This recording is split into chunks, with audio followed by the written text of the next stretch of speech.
Odisha trip का 3rd day है और आज सबसे पहले हम जाएंगे नंदनकानन जूलॉजिकल पार्क।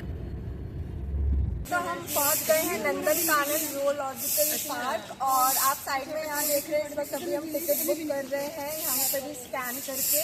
तो अभी हम यहाँ अंदर जाएंगे, घूमेंगे और मैं सब आपको दिखाती जाऊंगी। Let's go. तो दोस्तों राइट हैंड साइड में जो आप मल्टी स्टोरी बिल्डिंग देख रहे हैं ये पार्किंग एरिया है और ये रहे ब्यूटीफुल गार्डन्स।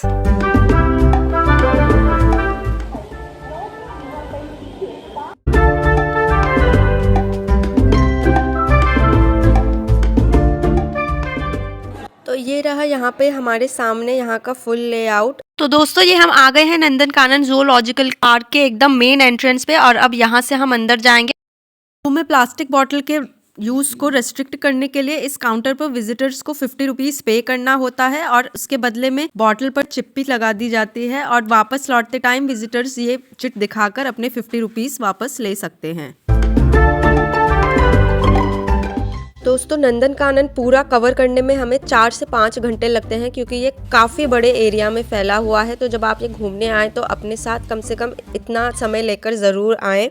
और इसके मैं एग्जैक्ट लोकेशन की बात करूं तो ये भुवनेश्वर से 10 किलोमीटर्स नॉर्थ की तरफ बरंग विलेज में लोकेटेड है। नंदनकानन जूलॉजिकल पार्क ईयर 1960 में इस्टेब्लिश किया गया था और इसके 19 ईयर्स लेटर ये पब्लिक के लिए ओपन किया गया।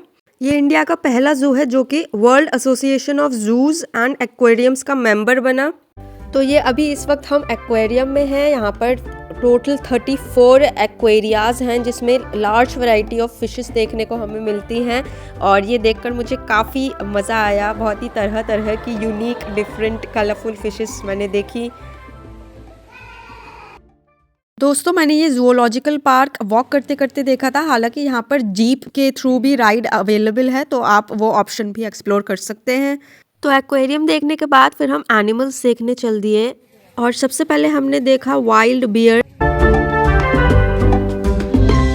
इसके बाद हमने देखा लेपर्ड को और मैं यहाँ बताना चाहूँगी पूरे इंडिया में सिर्फ नंदनकानन जू में ही ओपन टॉप लेपर्ड एनक्लोजर पाया जाता है। इसके अलावा पूरे वर्ल्ड में सिर्फ नंदनकानन जू में ही वाइट टाइगर और मिलेनिस्टिक टाइगर्स की ब्रीडिंग होती है। इसके बाद हमने 2 एशियाटिक लायंस देखे, हालांकि यहाँ पे हमें मेल लायन तो नहीं मिला देखने को।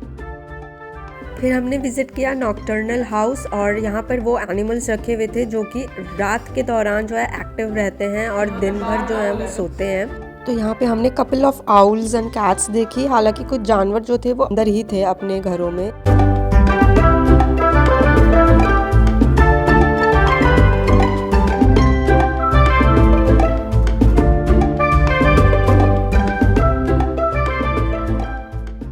नेक्स्ट हमने विजिट किए मणिपुरी डियर्स को और ये क्रिटिकली एंडेंजर्ड स्पीशीज में आते हैं। Nandankanan zoological park Chandaka forest में डेवलप किया गया है और इसमें कांजिया लेक भी इंक्लूडेड है। नंदनकानन वर्ड का मतलब है द गार्डन ऑफ हेवन।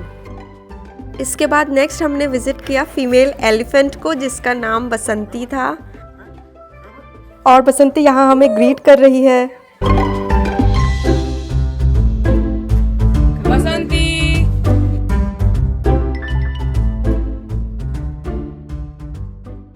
ये जू इंडिया में फर्स्ट कैप्टिव ब्रीडिंग सेंटर है घड़ियाल्स के लिए जो कि एंडेंजर्ड स्पीशीज में आते हैं। और ये रहा इनका खाना। तो दोस्तों अगर आप चलते चलते थक जाते हैं तो थोड़ी देर यहाँ रेस्ट कर सकते हैं और फिर रिज्यूम कर सकते हैं अपनी जर्नी। तो यहाँ पर आप देख सकते हैं ऑस्ट्रिचेस और फिर इसके बाद हमने देखा जिराफ। ये एंट्री है रेप्टाइल पार्क की, हालांकि मैंने ये विजिट नहीं किया। इसके बाद मैंने देखा हिप्पोपोटामस जो कि अगेन एंडेंजर्ड स्पीशीज में आते हैं। नंदनकानन में वाइल्ड लाइफ व्यूइंग के अलावा डिफरेंट एक्टिविटीज भी करने को मिलती हैं, जैसे कि ये टॉय ट्रेन राइड यहाँ पर दी जाती है जो कि काफी फेमस है और ये ट्रेन कवर करती है अराउंड 1.5 किलोमीटर के ट्रैक को, जिसमें हिलॉक का व्यू देखने को मिलता है और लेक का व्यू मिलता है। हालांकि यहाँ पे काफ़ी भीड़ होने की वजह से मैं ये राइड नहीं ले पाई। नेक्स्ट फिर मैंने नंदनकानन में रोपवे राइड ली, तो चलिए जल्दी से पहुँचते हैं वहाँ पे।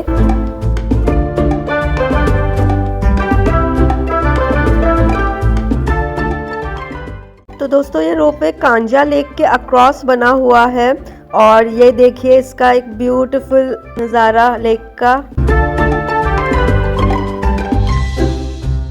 और ये सामने जो आप ग्रीनरी देख रहे हैं ये बेसिकली बोटानिकल गार्डन है।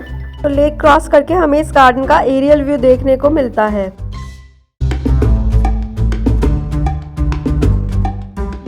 ये रोपवे का एक्सपीरियंस काफ़ी अच्छा था और इसके बाद फिर हमने ईमू बर्ड देखी। तो दोस्तों नंदनकानन से जब हम बाहर निकलते हैं तो हमें एक सूवनियर शॉप देखने को मिलती है। बेसिकली एनिमल सूवनियर शॉप है, तो यहाँ से आप सामान भी ले सकते हैं। ओके जी, तो अभी लंच का टाइम हो गया है, तो लंच के लिए हम रुके हुए हैं और ये रहा हमारा लंच। तो मिलते हैं थोड़ी देर के बाद। तो दोस्तों हमने नंदनकानन ज़ूलॉजिकल पार्क देख लिया है, लंच कर लिया है और अब हम जा रहे हैं उदयगिरी केव्स देखने। तो मिलते हैं फिर उदयगिरी केव्स पहुंच के।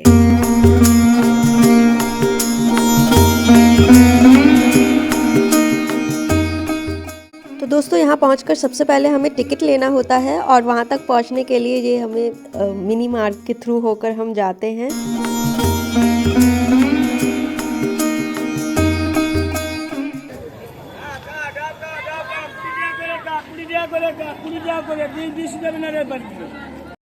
तो दोस्तों हम टिकट काउंटर पे आ गए हैं और पूरी प्राइसिंग भी लिखी हुई है।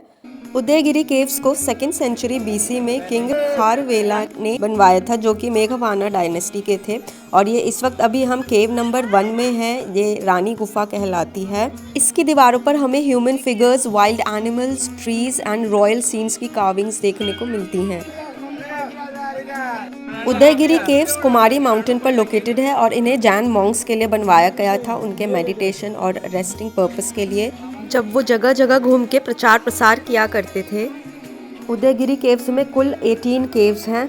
ये है केव नंबर 14, इसे हाथी गुफा कहते हैं। और ये गुफा इसलिए इम्पॉर्टेंट है क्योंकि इसकी दीवारों और छतों पर हमें प्राकृत भाषा में किंग खारवेला के समय के दौरान जो भी इम्पोर्टेंट माइलस्टोन्स उन्होंने अचीव किए, हैपनिंग्स हुई थी, उन सबका लेखा जोखा है। ये आप देख रहे हैं केव नंबर 13, इसे सर्प गुफा भी कहते हैं। इसका नाम सांप के नाम पर रखा गया है। दोस्तों उदयगिरी केव्स एक फाइन एग्जाम्पल है रॉक कट केव्स का। ये है केव नंबर 12, इसे बाघ गुफा इसलिए कहते हैं क्योंकि उसकी शेप उस बाघ जैसी है जिसका मुंह खुला हुआ है। और ये पिक्चर है इस गुफा के अंदर के इंस्क्रिप्शन की। और ये हमें दिख रहा है बाघ गुफा से नीचे की तरफ का व्यू। दोस्तों लेफ्ट हैंड साइड में जो आपको केव दिख रही है वो केव नंबर 11 है, इसे जम्बेश्वर गुफा कहते हैं। यहाँ से हम उदयगिरी केव्स के एकदम टॉप लेवल पे जा रहे हैं।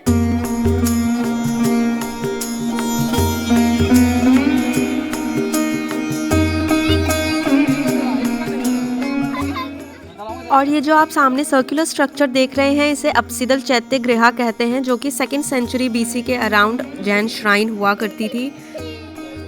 और इस लेवल से बहुत ही खूबसूरत नज़ारा देखने को मिलता है और नीचे का व्यू। और ये आप सामने देख रहे हैं Khandagiri Jain temple and Khandagiri caves.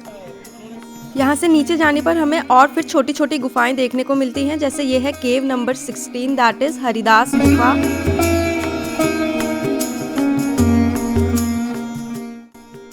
और इसके बगल में आती है फिर केव नंबर 17, दैट इज जगन्नाथ गुफा।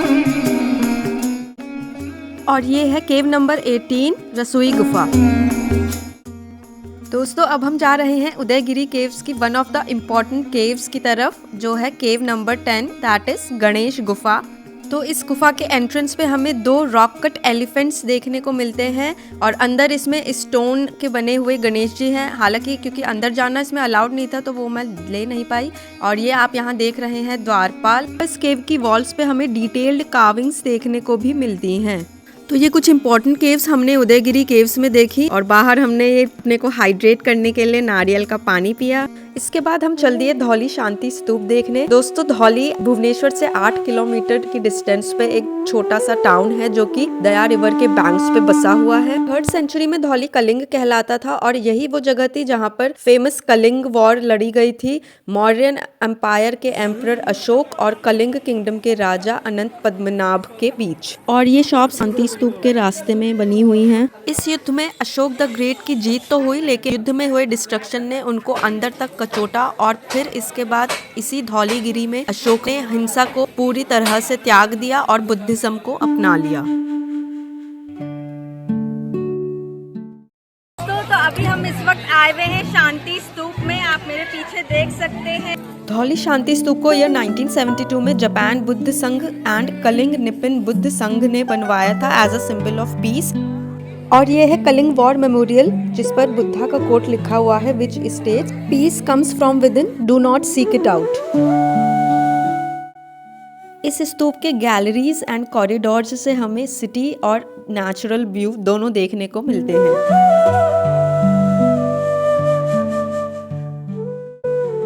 तो दोस्तों अब हम जा रहे हैं इस शांति स्तूप के अंदर। इस स्तूप के एंट्रेंस पे हमें 2 लायन स्टैच्यूज देखने को मिलते हैं और बुद्धिज्म में लायन सिंबल होता है धर्म के रक्षक का। शांति स्तूप में गौतम बुद्ध के 4 स्टैच्यूज बने हुए हैं और ये वाला स्टैच्यू मेन एंट्रेंस पे है जिसमें गौतम बुद्ध अपने अनुयायियों को बुद्धिज्म की शिक्षा देते हुए नजर आते हैं। इसके अलावा इस स्तूप की दीवारों पर हमें बुद्ध के जीवन से जुड़ी घटनाएं और बुद्धिज्म के प्रचार प्रसार के दृश्य देखने को मिलते हैं।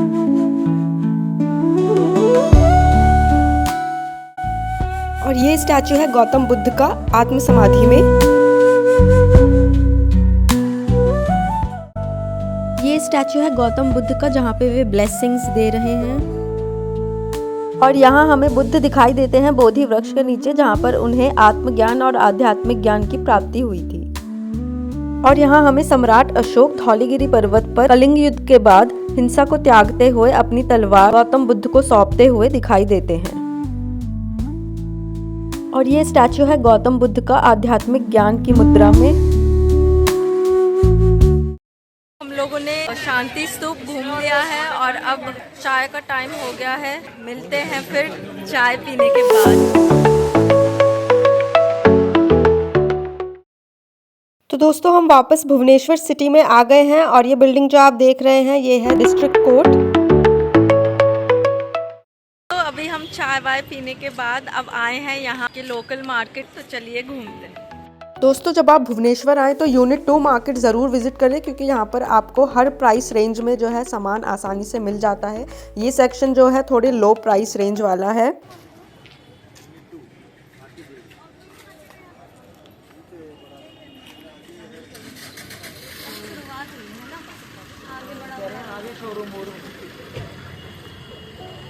इसके अलावा आप यहाँ पे फ्रूट्स एंड वेजिटेबल्स भी खरीद सकते हैं। मार्केट में आपको ज्वेलरी शॉप्स भी देखने को मिलेंगी और वैरायटी ऑफ एक्सेसरीज भी देखने को मिलेंगी। ये मार्केट मेनली फेमस है गारमेंट्स के लिए, तो चाहे वो मॉडर्न फैशन के गारमेंट्स हो, ट्रेडिशनल वियर हो, एथनिक वियर हो। इसके अलावा इस मार्केट में हैंडलूम शॉप्स भी अवेलेबल हैं जहाँ पर आप वैरायटी ऑफ सिल्क साड़ीज भी खरीद सकते हैं।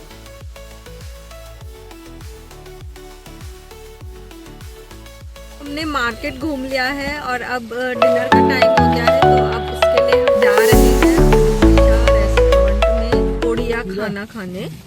तो मिलते हैं वहाँ पहुँच के।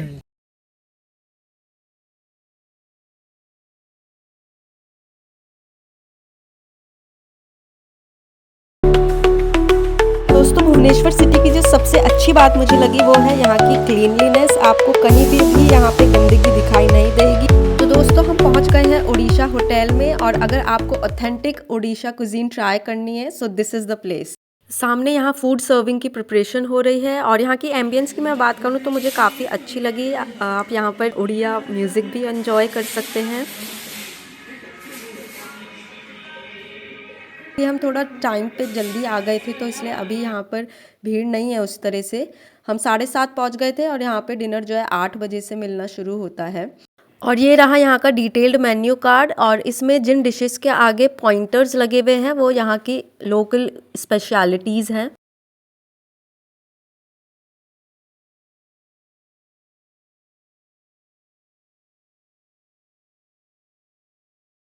दोस्तों हमने ऑर्डर की थी वेज ओडिया थाली, जिसमें हमें सर्व किया गया था राइस, पापड़, नादिया बाड़ा, चपाती, दालमा, बाड़ी चूरा और टमाटर खजूर खाटा। यहाँ पर हमें जो भी सर्व किया गया वो सब पीतल के बर्तनों में था। तो दोस्तों डिनर करने के बाद हम वापस हमारे होटल के लिए चल दिए और इसी के साथ हमारा डे 3 जो है वो यहीं ख़त्म होता है। आपको मेरी आज की वीडियो कैसी लगी, अच्छी लगी हो तो लाइक कीजिएगा। आप कमेंट्स में भी बता सकते हैं कैसी लगी, और हाँ, अपने फ्रेंड्स और फैमिली के साथ शेयर करना ना भूलिएगा। फिर मिलूंगी मैं एक और नई वीडियो के साथ, तब तक के लिए bye bye and take care.